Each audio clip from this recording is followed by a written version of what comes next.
اب میں ڈاکٹر کہکشاں لطیف سے درخواست کروں گا، یہ حیدرآباد سے تشریف لائی ہیں، مولانا آزاد نیشنل اردو یونیورسٹی سے ان کا تعلق ہے۔ استاد محترم پروفیسر شارب ردولوی صاحب، صدر محترم، اکابرین ادب اور خواتین حضرات، صدر محترم اساتذہ حضرات سے گزارش یہ ہے کہ اگر میں کوئی لغزش کروں تو اس کو درگزر فرمائیے۔ ہو سکتا ہے کہ میری کچھ پیشکش میں یا کسی نظریے میں کوئی ایسی لغزش ہو تو معذرت خواہ ہوں پہلے سے ہی۔ میرا موضوع ہے شارب ردولوی کا تنقیدی رویہ۔ شارب ردولوی بنیادی طور پر ترقی پسند نقاد ہیں جن کی تنقید مارکسزم کے حامل، اردو میں سائنٹیفک تنقید کے موجد احتشام حسین کے زیر سایہ پروان چڑھی، جس کے تحت متن کی اقدار کا تعین کرنے میں مادی حقائق اور اس کے معروضی مطالعے پر زور دیا گیا، یعنی فن برائے فن کی بجائے ادب برائے زندگی کے نظریے کو فوقیت دی گئی تاکہ ادب کے ذریعے سماجی مسائل کا حل تلاش کیا جا سکے۔ اس نقطۂ نظر کو شارب ردولوی اس طرح پیش کرتے ہیں، کوٹ: تنقید کا مقصد کسی ادبی تخلیق کے صرف فنی محاسن کا بیان کر دینا یا فنکار کے تاثرات کا اعادہ کرنا نہیں ہے، بلکہ اس کا کام ادب کی حقیقت اور ماہیت پر غور کرنا اور زندگی اور ادب کے رشتے کو سمجھنا ہے جس نے دونوں کو ایک تہذیبی قدر بنا دیا ہے، انکوٹ۔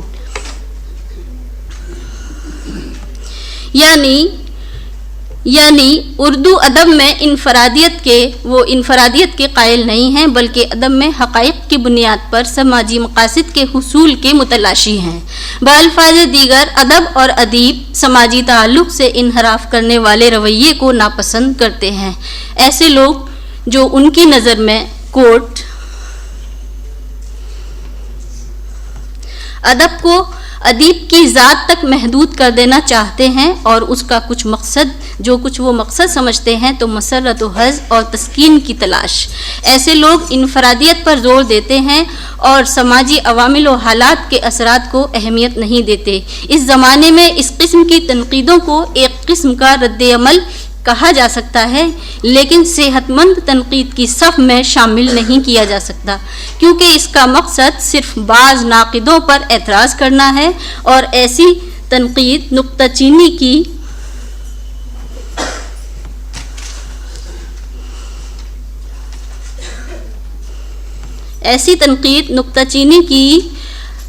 سے آگے نہیں بڑھتی۔ ایسی تنقید نکتہ چینی سے آگے نہیں بڑھتی اور نہ ادب کی صحیح پرکھ کے سلسلے میں ہمیں کوئی روشنی دیتی ہے۔ شارب ردولوی اپنی کریٹیکل اپروچ اور پیراڈائمز کی ترجمانی میں ایسا اسلوب اختیار کرتے ہیں تاکہ قاری اسلوبیاتی پیچیدگیوں میں نہ الجھ کر تنقیدی نقطۂ نظر تک بآسانی پہنچ جائے۔ اس لیے وہ بڑی آسانی سے اس قاری کا اعتماد حاصل کرنے میں کامیاب ہو جاتے ہیں۔ مثال کے طور پر مختلف تنقیدی دبستانوں کے حقیقی تصور کو جہاں عام قاری نہیں سمجھ پاتا، وہاں شارب ردولوی بڑی آسانی سے اس کے ان مسائل کو حل کر دیتے ہیں۔ ساختیاتی تنقید کو سمجھنا خاصا مشکل ہے، اس ضمن میں ان کا ایک اقتباس ملاحظہ ہو،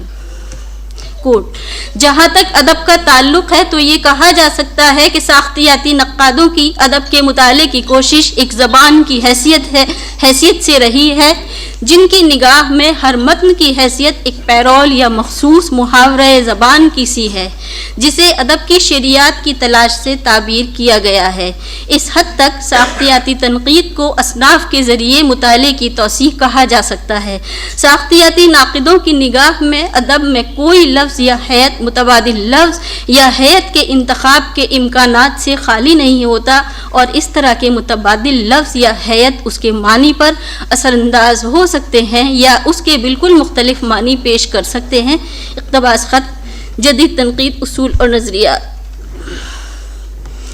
اس حقیقت کو نظر میں رکھنا ضروری ہے کہ جیسا کہ بعض ارباب دانش اور اساتذہ نے بڑی حد تک قطعیت کے ساتھ پیش کیا کہ مارکسی ناقدین اور ترقی پسند ناقدین کی آراء کی ترسیل میں جس زبان کو اختیار کیا جاتا ہے اس کے معنی بآسانی واضح ہو جاتے ہیں، مگر دیگر تنقیدی مکتب فکر میں یہ بات صادر نہیں ہوتی۔ وہاں ایک طویل اقتباس کے بعد بین السطور اور اس کے معنی واضح ہو پاتے ہیں۔ ان میں عالم سرور کے ساتھ ساتھ جدید ناقدین میں متعدد ایسے ہیں جن کا پیغام قاری تک بڑی مشکل سے پہنچ پاتا ہے۔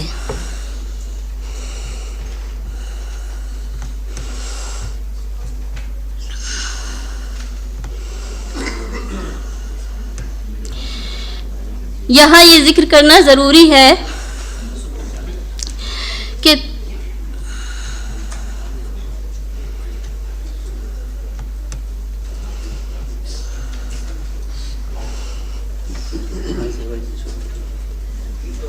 کوئی بات نہیں،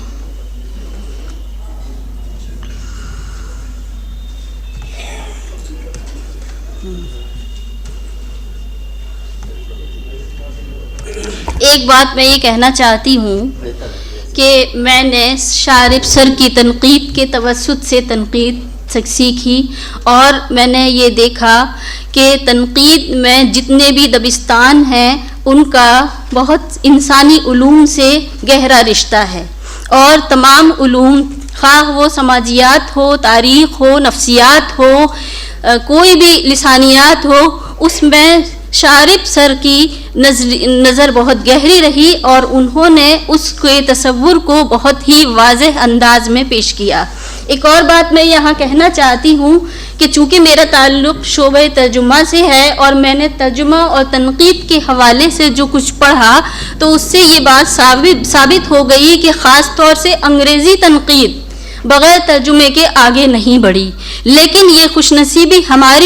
ہماری اردو تنقید کی ہے کہ یہاں پر ہمارے یہاں بین العلومی طرز کے حامل ناقدین پیدا ہوئے اور انہوں نے اس علم کو اپنے زاویہ نگاہ کے تحت پیش کیا۔ میرا ماننا یہ ہے کہ ہم عام زندگی میں خاص طور سے ہندوستانی لوگ بائی لنگول ہوتے ہیں، ذو لسانی ہوتے ہیں، اور ہماری ایک مطالعے کے ذریعے ایک ڈکشنری ہمارے ذہن، مینٹل لیکسیکون جسے یہاں خلیل صاحب تشریف فرما ہیں، مینٹل لیکسیکون ہوتی ہے، تو وہ ہماری اس تصور کو سمجھنے میں مدد کرتی ہے۔ یعنی اگر کوئی بھی علم ہم دوسری زبان میں پڑھتے ہیں تو اس کو صرف اپنی ہی زبان میں سمجھتے ہیں، تو یہ عمل ہمیشہ جاری و ساری رہتا ہے، اور جہاں جتنا مطالعہ اور مشاہدہ ہوگا اس میں اتنی ہی گہرائی پیدا ہوگی۔ شارب صاحب نے ان تمام علوم کو بہت ہی آسانی کے ساتھ پیش کیا۔ اور ایک اور بات یہ کہ مراثی انیس میں ڈرامائی عناصر، یہ کتاب مجھے بہت زیادہ دل کو چھوتی ہے۔ اس میں جو انہوں نے اخلاقی تصور کو کربلا کے حوالے سے پیش کیا ہے وہ قابل ستائش ہے، اور اس سے